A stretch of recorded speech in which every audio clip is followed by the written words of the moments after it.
Cette vidéo est la deuxième d'une série consacrée au chapitre d'économie intitulé « Qu'est-ce que la monnaie et comment est-elle créée ?» Cette deuxième leçon vise à traiter la seconde partie du premier objectif d'apprentissage qui nous est assigné par le programme, connaître les formes de la monnaie. Précisons qu'une définition de la monnaie sera proposée dans la leçon numéro 3 et que nous allons nous en tenir dans cette vidéo à l'objectif d'apprentissage stricto sensu. Les formes de la monnaie. Voilà un objet très intéressant quand on étudie l'anthropologie ou l'économie dans l'enseignement supérieur. Entre nous, c'est un sujet de peu d'intérêt à notre niveau au lycée.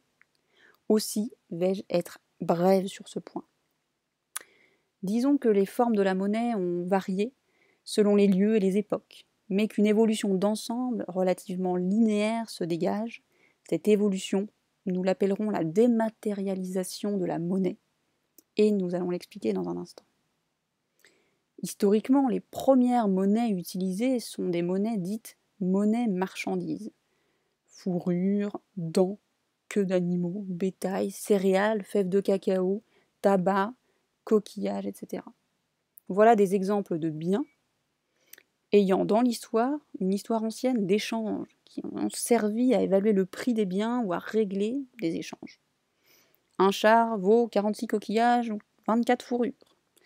Je veux bien t'acheter 4 salades contre 4 pincées de sel, la monnaie en vigueur dans notre communauté de paiement. Voilà, ce sont ça des monnaies marchandises. Mais, vous le comprenez bien, elles présentent des lourds inconvénients. Elles sont encombrantes ou coûteuses à produire et souvent facilement périssables. Elles exercent donc mal les 3 fonctions économiques associées aux actifs monétaires. Aussi ont-elles été souvent abandonnées au profit de formes de monnaie plus efficientes. Jusqu'au début du XIXe siècle, la plupart des monnaies sont des monnaies métalliques. Le principe d'une monnaie métallique est simple. La pièce a une valeur qui correspond à son poids en métal. Autrement dit, sa valeur intrinsèque, son poids en or ou en argent, est égale à sa valeur faciale. La valeur faciale, c'est le montant qui est indiqué sur la face de la monnaie. Donc, à cette époque déjà, une quantité très importante de monnaie n'était pas une monnaie métallique, mais déjà une monnaie fiduciaire. Qu'est-ce qu'une monnaie fiduciaire? On va y arriver dans un instant. Alors, disons d'abord que si les monnaies métalliques et les monnaies marchandises ont disparu aujourd'hui, la monnaie fiduciaire existe encore. C'est une forme de monnaie qui repose sur la confiance des agents économiques. Attention, c'est le seul petit point complexe de la leçon. Fiduciaire vient de fides.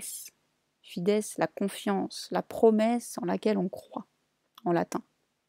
Cette monnaie fiduciaire regroupe les pièces et les billets, dont la valeur faciale est déconnectée de la valeur intrinsèque. Prenons un exemple très simple. En lui-même, un billet de 100 € vaut 8 centimes d'euros, c'est son coût de fabrication. Ce billet en lui-même ne vaut rien. Mais comme nous utilisons l'euro, nous lui accordons notre confiance, nous avons décidé par convention qu'un billet vaut 100 €. Mais nous ne nous référons plus à la valeur intrinsèque du papier, mais à la valeur faciale. Voilà ce qu'est la monnaie fiduciaire. Dans les faits, on distingue souvent la monnaie divisionnaire, les pièces, de la monnaie fiduciaire stricto sensu, les billets. Dernière forme de monnaie, la monnaie scripturale. Elle consiste, comme son nom l'indique, en un jeu d'écriture dans les livres des comptes des banques. J'insiste sur les banques. Imaginons la scène suivante. Vous payez en carte bancaire un achat dans un commerce. Aucune monnaie fiduciaire ne circule entre vous et le commerçant. En revanche, immédiatement, dans le livre de compte numérique de votre banque, une ligne apparaît à votre débit, moins 40 €.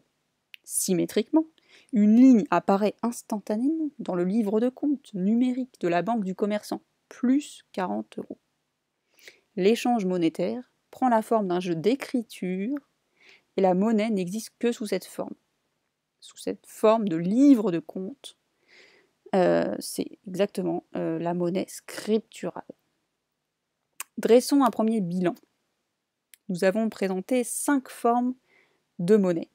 2 formes de monnaie ayant disparu, n'étant plus en circulation aujourd'hui, les monnaies marchandises et les monnaies métalliques, et 3 formes de monnaie ayant cours aujourd'hui, la monnaie divisionnaire, les pièces, la monnaie fiduciaire stricto sensu, les billets, et la monnaie scripturale. J'achève cette chronologie par l'ajout d'un peu de vocabulaire.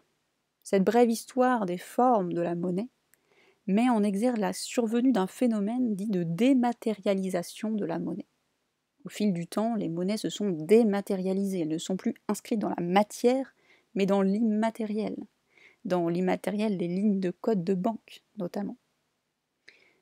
Par ailleurs, ce point n'est pas requis par le programme, mais il est utile pour comprendre la suite du cours. Il faut avoir en tête quelques ordres de grandeur sur la part des différentes formes de monnaie dans le total de la monnaie circulant. Sur ce point, j'en suis sûre, vous allez découvrir des choses. Nous sommes nombreux à penser de prime abord que les pièces et les billets constituent une part importante de la monnaie en circulation. Or, il n'en est rien. Ces parts sont fluctuantes et j'en donne seulement des ordres de grandeur. Retenez que sur 100 € circulant en France, les pièces représentent moins d'1 €. C'est-à-dire que la monnaie divisionnaire représente moins d'1% du total de la monnaie circulant dans notre pays. Les billets représentent moins de 5 €. C'est-à-dire que la monnaie fiduciaire stricto sensu représente moins de 5% de la monnaie totale circulant dans notre pays. Tout le reste, c'est de la monnaie scripturale.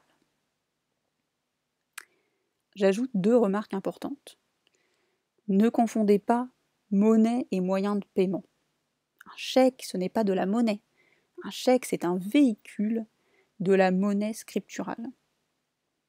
Pour le dire autrement, la monnaie scripturale est un type de monnaie dont la mobilisation s'effectue par de nombreux moyens, dont les chèques, les cartes bancaires, les virements, etc. Deuxième remarque. Ne confondez pas monnaie scripturale et crypto-monnaie, dont la plus célèbre est le Bitcoin. Monnaie scripturale et crypto-monnaie existent toutes les deux par le biais de jeux d'écriture, mais la comparaison s'arrête là.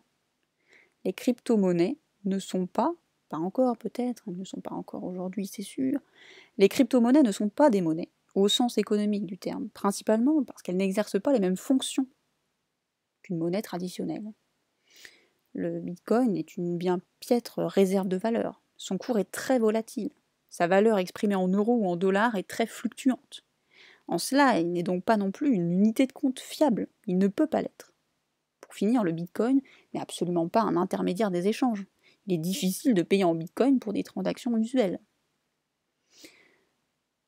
C'est la fin de cette leçon, et il est temps pour nous de dresser un bilan des acquis.